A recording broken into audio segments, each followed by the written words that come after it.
What's going on out there? Bears fans, Packers fans, Lions fans, Vikings fans. Y'all better get ready because we're about to have a NFC North preview right here tonight on the Truth League Report. Get ready.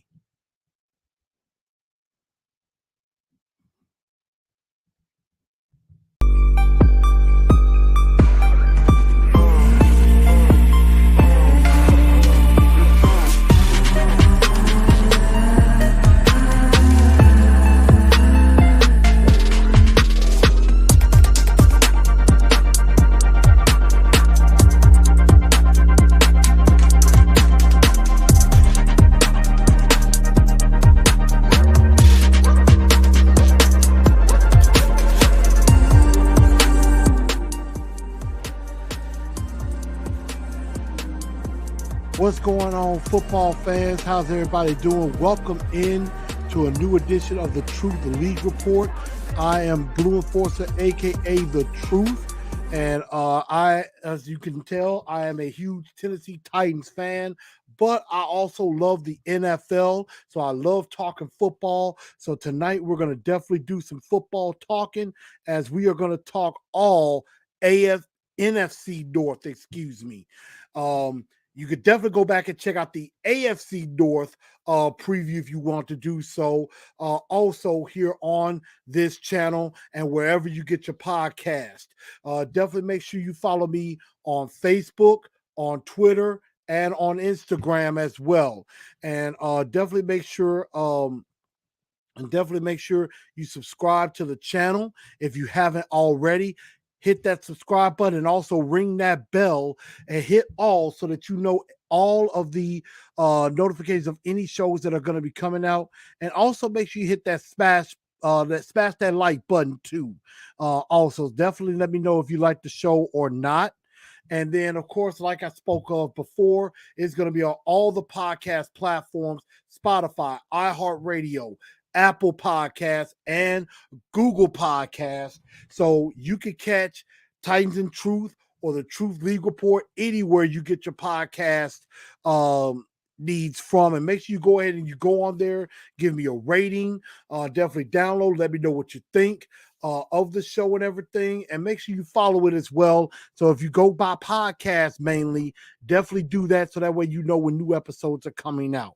But thank y'all for joining me tonight on the Truth League Report as we are going to be talking the NFC North, or as Chris Berman likes to call it on Sports Center, the Norris Division.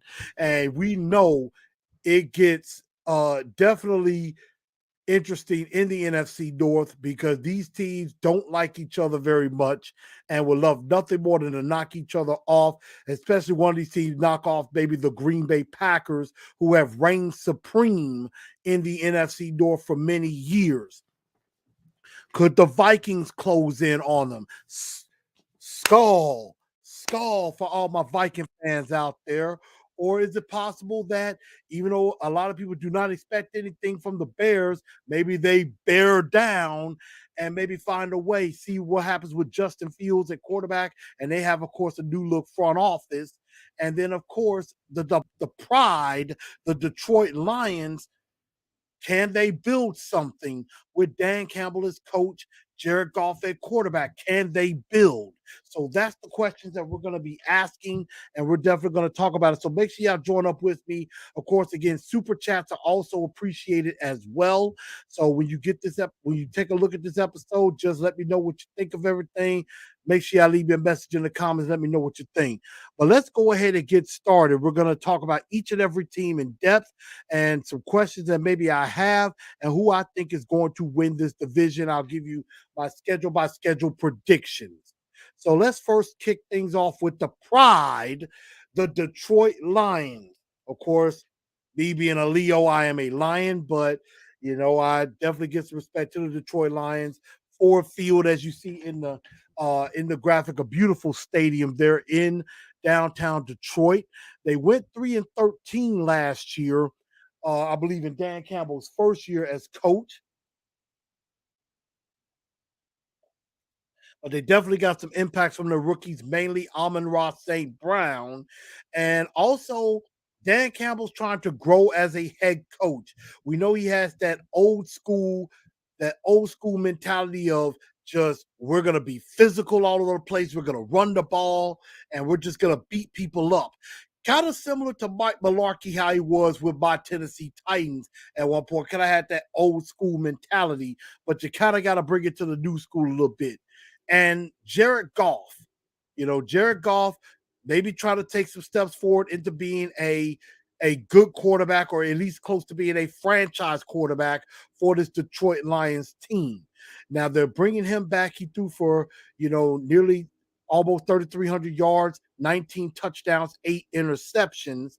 And then you're bringing back Amon-Ra St. Brown, who had a very impressive rookie year, 90 catches, 912 yards, 5 touchdowns. And then, of course, TJ Hawkinson, who is now going into his third year as the tight end, a guy that I think could become a very good tight end, maybe even close to being a Pro Bowl tight end in the right situation, as long as he gets the ball a little bit more. 61 catches, 583 yards, 4 TDs. Some people that were brought in to help the Detroit Lions in some additions. They brought in former Jacksonville Jaguar receiver DJ Chark on a 1-year, $10 million contract. He could definitely be that second receiver along with Amon-Ra St. Brown. I think DJ Chark could find himself a home in Detroit. Definitely try to see how 1 year goes for him. Also, they went and got a fast corner who was formerly with a rival, the Minnesota Vikings and the Chiefs, Mike Hughes, on a 1-year, $2.25 million deal. He could be one of their corners and also can help on special teams. And then lastly, they bring in Jarrett Davis from the Jets, 1 year, $1.19 million, kind of a prove-it deal for Jarrett Davis. Can he help in the middle of that defense? Now they lose one of their only real departures with Jalen Reeves-Maybin, the former linebacker from the Tennessee Vols, who ends up going to the Houston Texans as a free agent. As far as their draft class is concerned, they had a couple of picks in the first round, and they traded their last pick of the first round. They ended up trading up with Minnesota, and they gave up that last pick to Minnesota. They went with Aiden Hutchinson, the star defensive lineman from the Michigan Wolverines, who I think is going to be immensely helpful for that defensive line for Detroit. And so he gets to stay in Michigan, and he's going to be a handful for a lot of those offensive lines in the NFC North to deal with. And then they also go ahead and pick Jameson Williams from Alabama, the speedster wide receiver from Alabama. Right now, I know he's still dealing with injury. Of course, he was recovering from a torn ACL that he suffered in the national championship game back in January. So now, he's still recovering from that. And then they brought in another defensive end from Kentucky, Josh Pascal, and in the third round, Kirby Joseph, a safety out of Illinois, a few picks that they did get in this draft. So I definitely like the first couple of draft picks that they did make for Detroit. And so they're trying to build. They're slowly trying to rebuild this team around Jared Goff. They got DeAndre Swift at running back as well. So Detroit, is definitely a team that could be on the rise. I'm not saying they'll be a playoff team or anything by that. I don't think they'll be anywhere close to that. I mean, I know they have a pretty good stable of tackles with Taylor Decker and Penei Sewell on the offensive line, and then Frank Ragnow at center. So they have a chance to at least improve from where they are and, definitely continue to build. So a question that I have as far as Detroit goes, and, the question I think is not a bad question to ask, is simply, number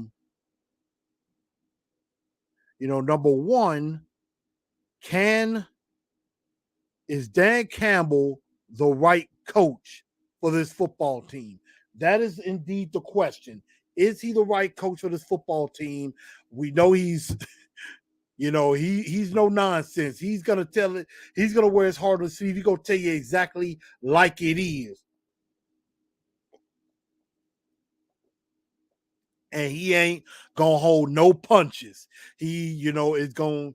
He's gonna tell you if you're good, you're good. If you suck, he gonna let you know that too. So when you're playing for Dan Campbell, you better bring your hard hat to work. That much is a fact. So I think this year is a critical year for him.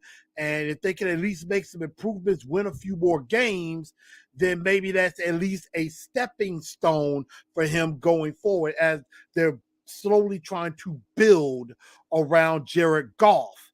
And they're trying to see if Jared Goff is indeed a franchise quarterback for this Detroit Lion football team. If he's somebody that they can really get behind, or if he's not, then there's a good slew of quarterbacks that could be coming out in next year's draft, and they could be looking to go in a different direction. So this is a critical year for both head coach Dan Campbell as well as quarterback Jared Goff. And the other question I have is, can Amon-Ra St. Brown and TJ Hawkinson actually become a receiving duo? And I think the answer is yes on that. I mean, if Amon-Ra St. Brown can continue to improve like he did from year one to year two, get maybe over 1,000 yards receiving, and still have those high number of catches and things like that, get a few more touchdowns, I think he could become a really, really good NFL receiver, maybe even Pro Bowl-esque. And TJ Hawkinson, I think, definitely has the tools to be a big-time tight end in there. So, sky's the limit for those two, in my honest opinion. Those are two very good options that Jared Goff will have, and he can lean heavily on those two as well. I know you have the occasional Khalif Raymond showing and things like that. But also, they're definitely going to be expected to get the ball a little bit to DJ Chark. And then, of course, when Jameson Williams, is fully healed, he's going to take a top off of defense. Him and DJ Chark could both take the top off defenses. So they definitely added some speed with those two guys in particular. So looking at the Lions schedule, this is kind of what I got going on for them. I think they do improve a little bit. From 3-13, I think they go to 6-11, or 3-14 rather, to 6-11. I think they improve by 3 wins. Now, I think they get off to a very rough start. They get off to an 0-6 start to begin the year with losses to Philly, Washington, Minnesota, Seattle, New England, and Dallas. But they end up getting their first win, I believe, against the Miami Dolphins. And then, even though they lose to Green Bay and Chicago, which I think they'll split with Chicago, I think they also split with Minnesota as well in this division. So I think they pick up a win against the Giants.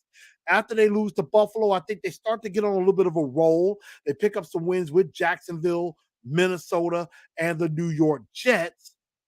And then after losses to Carolina and Green Bay, I think they end the year before they lose to Green Bay. I think they get a win over the Chicago Bears. So I think in the end they finished 6-11 on the year, and I think they do continue to build. Again, I have them winning. They lose one of their first, one of their first 8 games. They lose 7 of their first 8. So they end up being 1-8 at one point. But I think they start to pick up some wins in the second half of the year.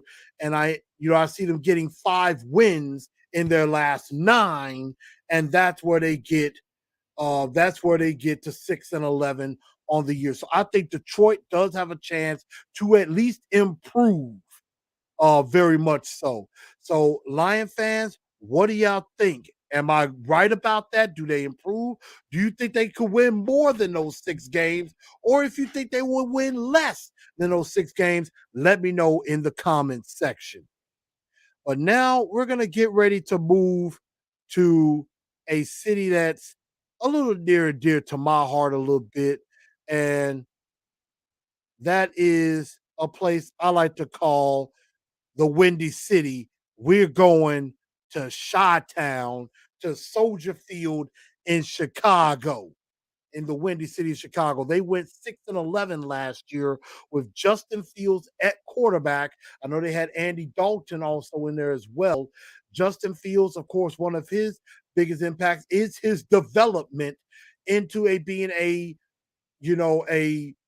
legit starting quarterback in this league. He finished with 1,870 yards, 7 touchdowns, 10 interceptions, also ran for 420 yards and 2 scores. We also saw a very good receiver emerge in Darnell Mooney, who had 81 catches, 1,055 yards, 4 TDs. And then, of course, Roquan Smith, who had 163 tackles, had 3 sacks and an interception, was really the leader of that defense for the Bears. Of course, Khalil Mack got traded to the Chargers. And then, of course, some departures. Allen Robinson in free agency went to the LA Rams. James Daniel, the guard, went to Pittsburgh. And a star defensive tackle, Akeem Hicks, goes to Tampa Bay. And then, of course, Charles Nagy got fired after this past season in favor of new head coach Matt Eberflus, who was the defensive coordinator for the Indianapolis Colts. Along with him, they bring in Trevor Siemian on a 2-year, $4 million deal to back up Fields. Tyler Riley Reef on a 1-year, $3 million deal to compete at tackle. Justin Jones, a defensive tackle, 2 years, $12 million, and Al Qadim Muhammad from the Jets, 2 years, $8 million. They brought in. Now, of course, there is some news out that Roquan Smith is basically saying he wants out of Chicago. He wants to be traded. He's going into his 5th-year option, his 5th year in the league. So, he's fully guaranteed. I think the Bears want to keep him. But Roquan Smith wants out because he feels he's not being valued by this new front office. So it's interesting to see if Roquan Smith is going to continue to hold out or hold in, excuse me, so to speak, or will the Bears actually go in a different direction? If they want to keep any sustainability, they might want to consider holding on to Roquan Smith and pay him the deal because he is one of the best inside linebackers in football today. As far as the draft for the Bears is concerned, they didn't get a chance to pick until the second round of the draft, but they did get Kyler Gordon, a corner out of Washington. Also, Jaquan Brisker, a safety out of Penn State. In the third round, they pick up a familiar name from around these parts here in Tennessee, Velus Jones Jr., a wide receiver from Tennessee. They also picked up an offensive lineman from San Diego State in the 6th round is Zachary Thomas. They had quite a few 6th-round picks. And so you could tell the Bears definitely wanted to help on both sides of the ball, and they could use all the help they could get on either side, as really a lot of people are not really expecting a lot from this Bears team this year. Like, a lot of people just think the Bears are going to stink. Really, really stink. But the questions I have is, number one, can Justin Fields develop into a starting quarterback, a legit starting quarterback? I think he has some tools to do well, but they do have to protect him up front on that offensive line in order for that to be the case.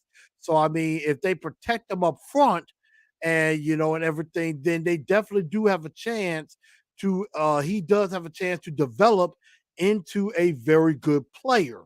And I mean, there's a lot, they really spent a big 1st-round pick on him, and they really want him to really kind of take the reins and really step up and be more of a complete quarterback.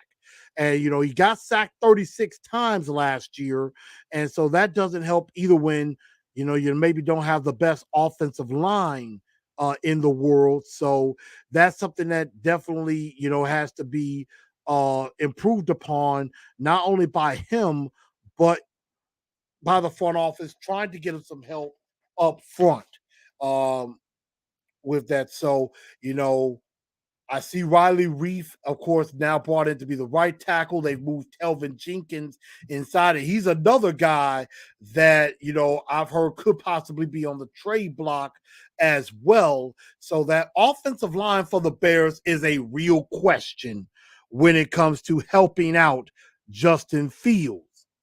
The other question I have is, can head coach Matt Eberflus turn this Bears defense around? I mean, historically, the Bears have always had a very good defense, but recently it has really kind of waned off a little bit. Of course, they ended up trading Khalil Mack. They're having some contract issues with Roquan Smith. So that's definitely going to hurt their chances. And I mean, I know they have a nice safety in Eddie Jackson, definitely. And, you know, we got to see if Jalen Johnson, the cornerback out of Utah, can continue to grow. But they have a um, very young defense now. You know, Robert Quinn is still there as well. He's always been a pretty good pass rusher, but can this defense get turned around and become a better defense under Matt Eberflus, who is a very good defensive coordinator? He had some very good defenses in Indianapolis. Maybe he can bring that same type of magic here to Chicago, you know, bring it into Chicago. But looking at the schedule, I'm going to be perfectly honest with you, Bears fans. I'm not very confident when it comes to the Chicago Bears. I have them stepping back big time. I think they fall to 3-13 with their only wins coming against Houston, against Detroit in week 10, and against the Jets in week 12. I think they have some major trouble. They get swept by Minnesota, and I think they get swept by Green Bay. Those teams are just much more further ahead of them. And it's just not looking good for the Bears, but I'm hoping that they have some improvements.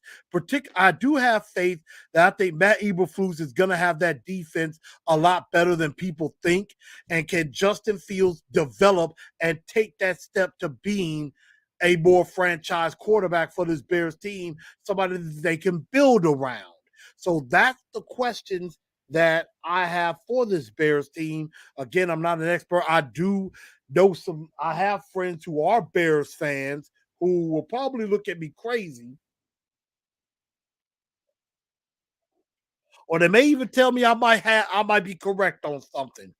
That's something that I can't wait to find out. So, Bears fans, I know it's hashtag Bear Down. Let me know what y'all think on the comments. Am I correct about this schedule or am I wrong about it? Let me know what you think on that. Um, Truth League Report continuing to push on. Thank everybody for tuning in who has tuned in. I definitely do appreciate you very, very much. And we are definitely going to move on to our next team. And we're going to head into the cold of Minnesota where they say skull. And we're Vikings, who went 9-8 last year with Kirk Cousins at quarterback, who comes back after throwing for over 4,000 yards, 33 touchdowns, 7 interceptions. Justin Jefferson, who definitely is a Pro Bowler, and he is a clear cut number one receiver. Had 108 catches, 1,600 yards, 10 touchdowns. Dalvin Cook, one heck of a running back as well. 11, almost 1,200 yards, 6 touchdowns. So they definitely have the pieces on offense. Kirk Cousins, of course, got a contract extension. He'll make $35 million this year, and he's going to make $40 million next year. So that's something that's going to be very interesting. But some things that they did do in the offseason, they definitely added some stuff to the defensive side of the ball. Even though Greg Zimmer got fired as the coach of the Minnesota Vikings, they bring in from a rival from the Packers, Zadarius Smith, 3 years, $42 million to help with the pass rush. Of course, Anthony Barr ended up leaving, going to the Dallas Cowboys.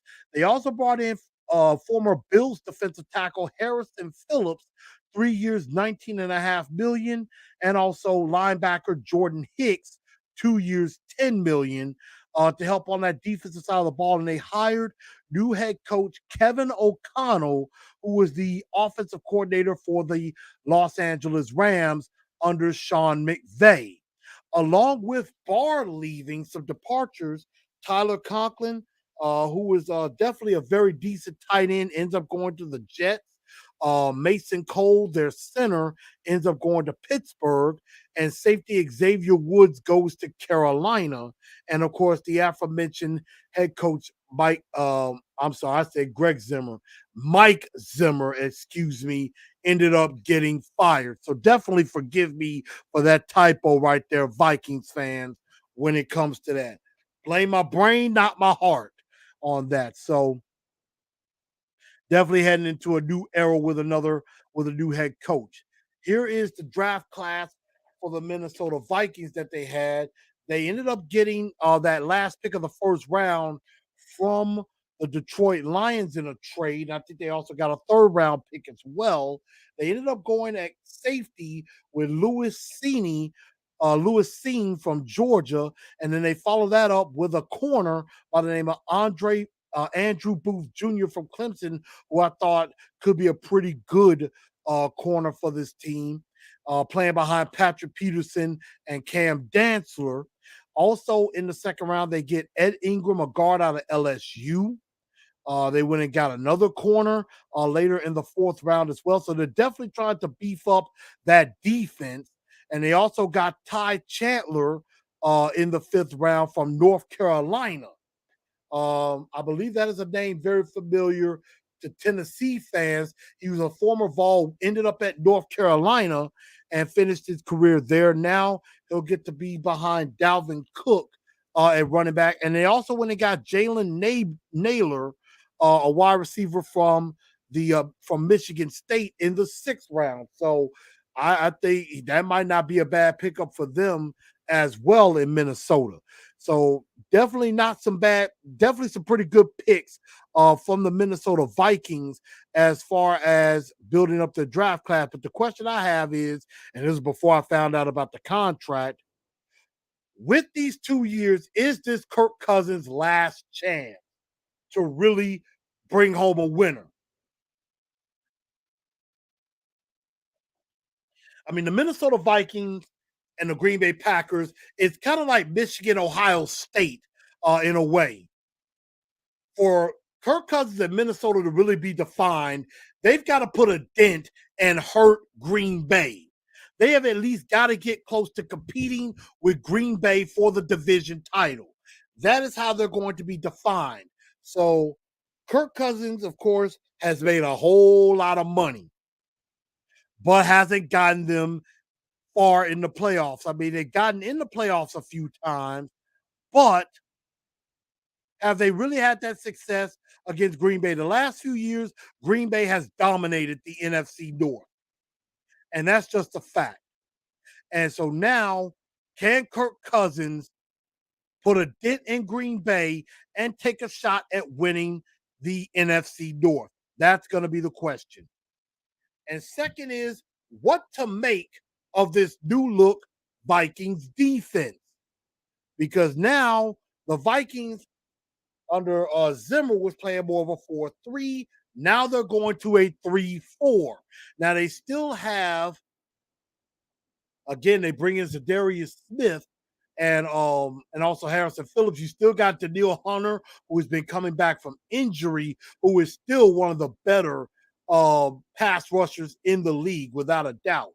Uh, Eric Kendricks has been a stalwart inside for them. And then, of course, you got Patrick Peterson and Cam Dantzler, but I think Andrew Booth could challenge Dantzler for that outside spot at corner. And then, of course, you have that staple at safety and in Harrison Smith, who has been a excellent safety for many, many years for the Minnesota Vikings. So can this Viking defense still be good in this new look? That's what we're going to find out as they head into with a new head coach and everything. You know, can this Viking defense help their offense and be very productive? That's what we're going to find out. I think their pass rush is definitely better with Zadarius Smith in there with Phillips and also Daniil Hunter. Those two could cause some problems. That could be a nice pass rush duo, Zadarius Smith and Daniil Hunter. So I definitely do like that.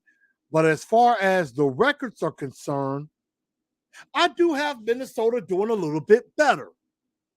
I got them going 10-7. I don't think they upset the Green Bay Packers, but I do think they make some strides. I have them losing to Green Bay in week 1, but then I have them reeling off 4 straight wins against Philadelphia, Detroit, New Orleans, and Chicago. But then they will fall to Miami in Miami before their bye week. So I have them at 4-2. But then they come off the bye. I think they lose to Arizona because Arizona usually starts off hot before they get a victory at Washington in week 9. But then I think they struggle to get in Buffalo and against Dallas. So at this point, I have them at 5-4 at this point before they pick up 2 straight wins against New England and the Jets. But then I think Detroit sneaks up on them and gets a victory. And then they fall to Indianapolis. And then they end up winning 3 straight games at the end against the Giants. I think they surprised Green Bay in Green Bay with a victory. And then they end the year in Chicago with a victory. And I think they make the play. And I think they have a chance to make the playoffs at 10-7. So I know I have some family who are Vikings fans. Let me know what y'all think. Am I correct on that? Am I being too optimistic on the Vikings? Other NFC North fans, let me know what y'all think about that as well. But now we're going to move on to the final team in all of this, and that is the one and only the Green Bay Packers. And I'm trying to get the right color.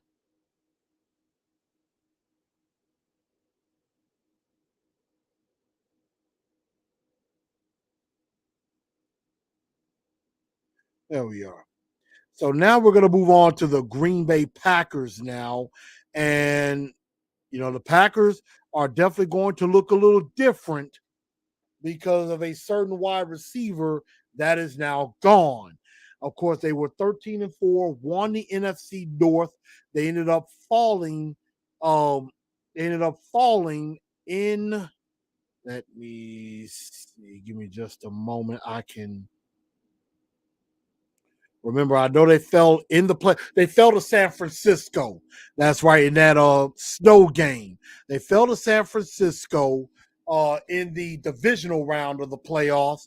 Of course, that was the same night the Titans lost to the Bengals, and I was so numb about that, so I wasn't really feeling great. But the Packers, finished 13-4. And, Aaron Rodgers coming back after throwing for 4,000 yards again, 37 touchdowns, 4 interceptions. A.J. Dillon and Aaron Jones proved to be a very formidable running back duo, combined for 1,600 yards and 9 touchdowns. And then Devondre Campbell, an unknown linebacker, finished up with 146 tackles, 2 sacks, 2 interceptions to lead the Packers. And of course, Jair Alexander had an interception, their best corner, but he only played in 4 games due to injury. Of course, a key addition, they bring in Jarrett Reed at defensive tackle. They bring in a punter in Pat O'Donnell, formerly of the Bears, and they bring in Sammy Watkins on a 1-year deal. But as I mentioned, they definitely lost quite a bit as well. Two of Aaron Rodgers' main weapons, Devontae Adams, of course, traded to the Raiders and got a new deal with them.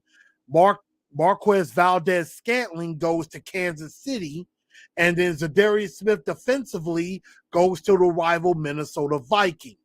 And the biggest impact of 2021 is Aaron Rodgers. Sometimes it seems like even though he got a Super Bowl, he hasn't been able to win the big games recently. The ones that matter in the playoffs, Aaron Rodgers has fell a little short. So that is a question that's going to definitely come up is, can Aaron Rodgers win the big one? That's always going to be um, that major question is, Aaron Rodgers, can he win that big game? Because he struggled to do that the last couple of years. And as far as their draft class, they went, they had a couple of first round picks. They went defense early with Quay Walker, inside linebacker from Georgia, and Devontae Wyatt, defensive tackle from Georgia, who I've heard some good things about in Green Bay, could be a big time addition to that defense.